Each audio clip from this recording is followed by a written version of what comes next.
미국의 이제 리플이라고 그러는 네. 꽤 그래도 규모 있는 코인 회사가 네. 있습니다. 그 코인 회사가 코인과 증권에 대한 설명. 네. 그러니까 토큰 증권 그러면 이거 돈 벌 수 있는 거 아니야?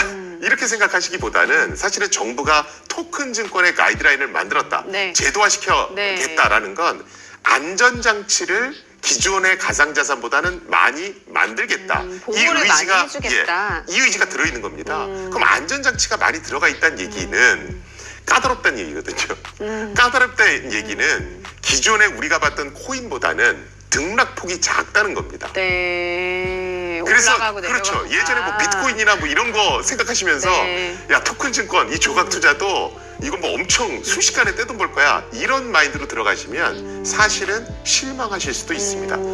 이게 이제 여기서 얻는 교훈은 어쨌든 투자자들도 그냥 흐름에 따라서 들어가는 게 아니라 공부 많이 하고 들어가야 그렇죠. 되겠네요. 그러니까 토큰 네. 증권은 새로운 투자 상품을 네. 만들어주는 겁니다. 네. 그리고 소비자를 보호하겠다는 게 훨씬 더 강하게 지금 있는 네. 거고요. 그래서 지금 코인 생태계에 있는 그런 큰 등락폭을 기대하시는 건 금물이고 그렇게 하지도 마셔야 됩니다. 네. 근데 이제 여기 업계에서는 조금 볼멘 소리도 나온다고 들었거든요. 네. 근데 업계 입장에서도 이렇게 뭐 소액이지만 투자자들이 많이 들어오게 되면 좋은 거 아닌가 하는 생각도 들고 새로운 상품을 개발하는 것도 좀 유연해지지 않을까 하는 생각이 드는데 왜 볼멘 소리가 나오는 거예요? 그러니까 이건 뭐 미국도 마찬가지인데요. 그러니까 토큰 증권을 발행하는 자격 요건을 조금은 낮춰놨다. 네. 이렇게 제가 얘기는 드렸습니다만 네. 그렇지만 여전히 그렇게 만만하지는 않습니다. 네. 기존의 어떤 거래소나 기존의 어떤 거 만드는 것보다는 네. 조금 좀 허들이 높단 말이죠. 그러니까 당연히 발행업체 입장에서는 저희 자유롭게 좀 뭐 좀 해주세요. 네. 토큰 증권을 뭐 조그만 자본 갖고도 막 하게 해주세요. 이런 얘기가 나올 거잖아요. 그렇죠. 그리고 또 업체들이 말하는 게 토큰 증권의 어떤 어떤 게 토큰 증권이고 네. 그 기준은 뭔지 좀 명확하게 해주세요. 뭐 이런 요구들이 있습니다. 네. 근데 또 정부 입장에서는 사실은 업체가 많이 생기는 것보다는 이용자 보호를 하겠다는 게 먼저 있거든요. 그래서 이게 지금 시소 같다고 보시면 됩니다. 그래서 정부는 소비자 보호 쪽에 조금은 좀 무게중심을 가지려고 그러고 업체는 다양한 상품을 좀 출시할 수 있게끔 해주세요. 네. 그래서 이게 지금 줄다리기를 하고 있다라고 네. 보시면 되고요. 네. 사실 지금 정부는 일단 소비자 보호 쪽을 먼저 갈 겁니다. 가는데 지금 뭐 경기 상황이 그렇게 좋진 않으니까 그래도 기존의 어떤 주식 시장보다는 조금 완화해서 다양한 상품이 좀 출시될 수 있도록 유도하려는 의지가 있는 것 같습니다. 네.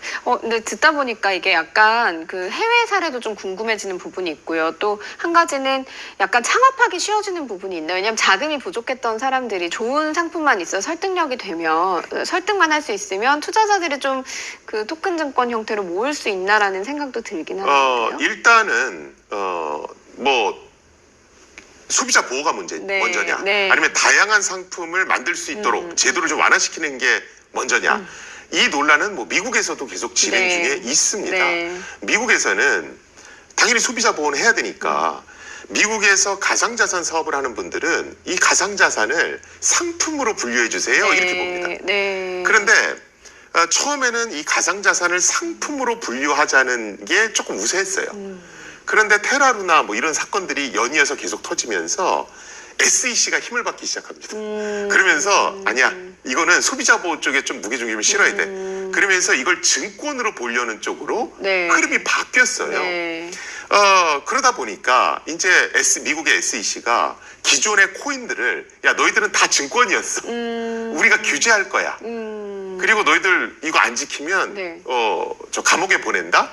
이런 움직임을 지금 하고 있는 겁니다. 그런 어떤 상황에서 미국의 이제 리플이라고 그러는 꽤 그래도 규모 있는 코인 회사가 있습니다. 그 코인 회사가 굉장한 변호인단을 꾸려서 소송을 붙은 거예요. 우리는 증권 아닙니다. 그래서 소송을 붙었는데 이겼습니다. 아, 리플이 이겼어요?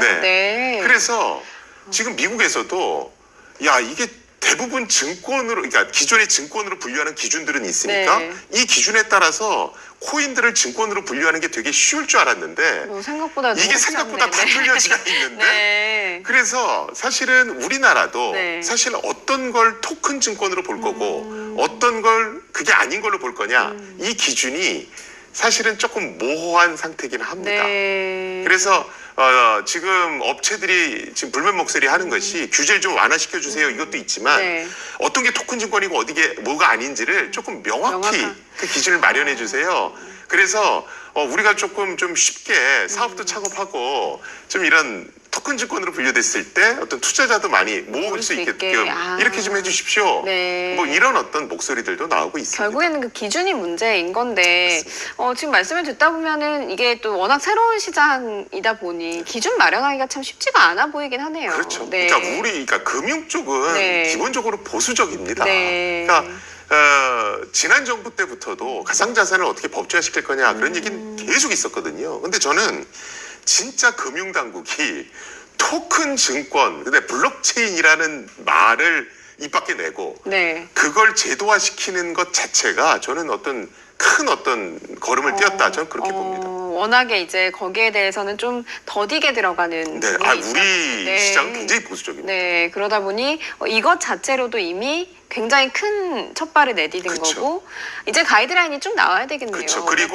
네. 사실은 첫 상품이 굉장히 중요한 겁니다. 네. 우리 금융기관이 인터넷 전문은행을 어렵게 허용했잖아요. 근데 인터넷 전문은행이 사고 안 치고 여러 가지를 잘하니까 이게 매기 역할이 되면서 2호, 3호가 나오고 뭐 하는 거거든요. 네. 그리고 지금 굉장히 많은 국민들은 인터넷 전문은행을 쓰고 계시죠. 그래서 1호 토큰 증권 발행이 사실은 굉장히 중요한 의미를 갖습니다. 언제쯤 나오게 될까요? 언제 좀 시점을 봐야 되나 좀 궁금해지는데. 저도 사실은 그걸 예측을 못하겠고요. 네. 근데 엄청나게 많은 회사들이 네, 지금 고민을 하고 달려들고. 있습니다. 네, 알겠습니다. 이 시장이 이제 어떻게 될지 또 정부가 어떤 방향으로 이걸 가져가게 될지 좀 이렇게 주시하면서 볼 필요가 있겠습니다. 오늘 여기까지 듣겠습니다. 고맙습니다. 네, 감사합니다.